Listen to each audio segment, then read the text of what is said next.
उस पति को सही मायने में दोस्तों एहसास हुआ कि आज बच्चे के लिए मैं अपना प्यार को, अपना पत्नी को छोड़ दिया। आज बच्चे मिला भी तो बच्चे आज मुझे अनाथ आश्रम में छोड़ दिए। तो बहुत ही दुखद कहानी है दोस्तों ये। तो दोस्तों स्वागत करती हूँ सुमन साहा यूट्यूब चैनल में। तो दोस्तों आप सब कैसे हैं, अच्छे हैं ना? तो बहुत दिनों के बाद आज मेरा मन की बात शेयर करना चाहती हूँ। एक छोटा सा ब्लॉगिंग लेके आई हूँ। बहुत दुखद है, दिल को छू लेने वाली वीडियो है, तो ज़रूर देखिएगा इन तक। तो कहानी है मेरा अड़ोस पड़ोस का ही, मेरा पास का ही ससुराल। जॉइंट फैमिली का होता है, मतलब 2 भाई का परिवार का होता है। तो 3 साल तो बहुत अच्छा से गुजर जाती है, उसका बच्चा नहीं हो रहा होता है। 3 साल के बाद जो ससुराल का टॉर्चरिंग शुरू हो जाता है कि बच्चा नहीं है, बच्चा नहीं है। और फिर जब देवर का शादी होती है तो 1 साल में ही बच्चा हो जाता है। उसके लिए और भी टॉर्चरिंग सहना पड़ता है उसको। उसके बाद कभी गुस्से से मायके जाने के बाद बोलती है तो उसका पति पूरा गुस्सा में हो जाता है, मुंह फुला लेता है कि नहीं जाना है, और हर बात में वो सपोर्ट करता है। और जब माँ बाप और घर परिवार का टॉर्चरिंग मिलता है, कुछ बात सुनने को मिलता है, तो हमेशा उसको मेरा सहेली को समझाता है और उसको मनाता है कि उन लोग कुछ बोलते हैं तो छोड़ो, मैं तो नहीं बोलता हूँ, मैं तो तुम्हारा सपोर्ट करता हूँ।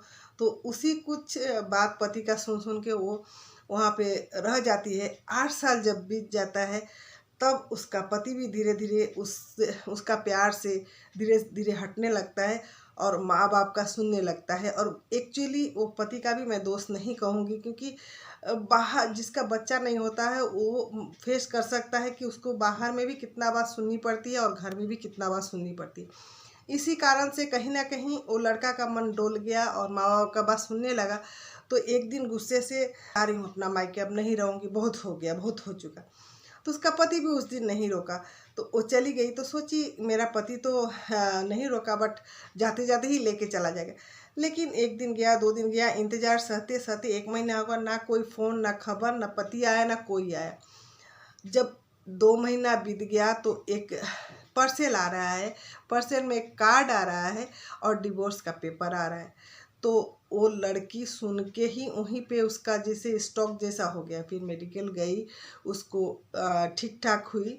ठीक होके जब आई तो पूरा स्ट्रॉन्ग हो गई और खुद को कुछ बनने के और कर दिखाने के लिए शपथ ली और बोली कि आज के बाद ना ही मैं ससुराल और पति के पास जाऊंगी, और मैं खुद से कुछ कमाऊंगी, कुछ करके दिखाऊंगी कि मेरा बच्चा नहीं हो तो क्या हुआ, मैं कुछ करूंगी, मुझे जीना है।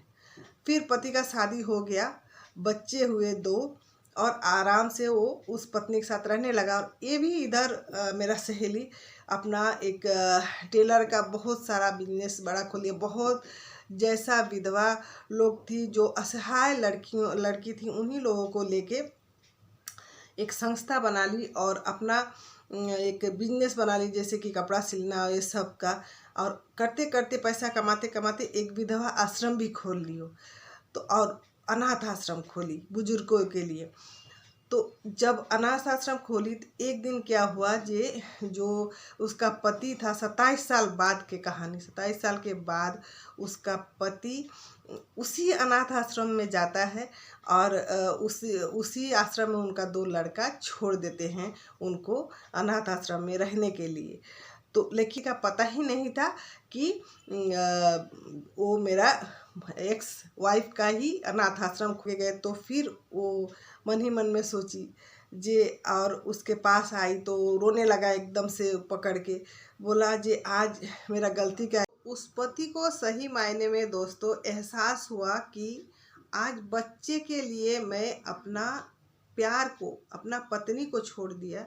आज बच्चे मिला भी तो बच्चे आज मुझे अनाथ आश्रम में छोड़ दिए।